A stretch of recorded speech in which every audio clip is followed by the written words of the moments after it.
básica de hemorragia, vamos falar agora um pouco sobre o torniquete. Esse assunto que se tornou tão polêmico, né? O torniquete ele foi amplamente utilizado e de uns tempos para cá ele foi banido, voltou a ser utilizado e as pessoas ficam muito na dúvida se pode ou não se fazer o torniquete. O torniquete ele pode sim ser utilizado, mas ele tem as suas indicações. Hoje em dia, a gente só utiliza em primeiros socorros o torniquete em casos de esmagamento de membros, tá? Braços ou pernas, quando a gente vê que aquele membro realmente ele não vai ser mais viável, ou em situações de amputação de braços ou pernas. Por que isso? Né? Antigamente foi amplamente difundido o torniquete e as pessoas começaram a fazê-lo de qualquer forma.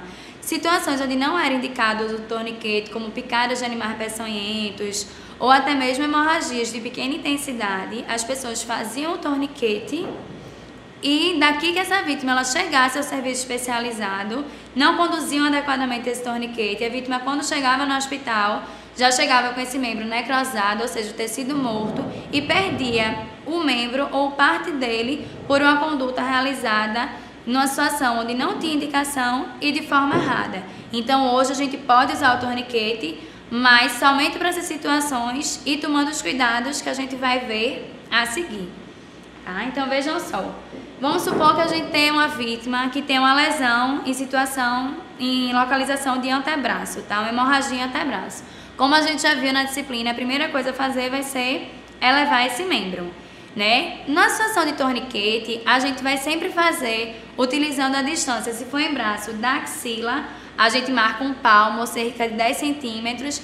E em situação de perna, a gente vai pegar o que? A região inguinal e marcar também ou um palmo ou cerca de 10 centímetros. Para facilitar, na metade do braço ou na metade da perna, sempre vão ser a localização no torniquete. Então, a gente vai elevar o membro da vítima.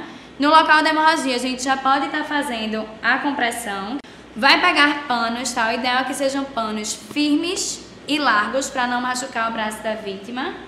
Então, a gente vai fazer um meio nó, inicialmente. No meio desse braço, a gente faz um meio nó. Depois disso, a gente vai ter que procurar um material rígido. Pode ser de madeira ou de ferro, contanto que ele não seja flexível. E aí, a gente vai fechar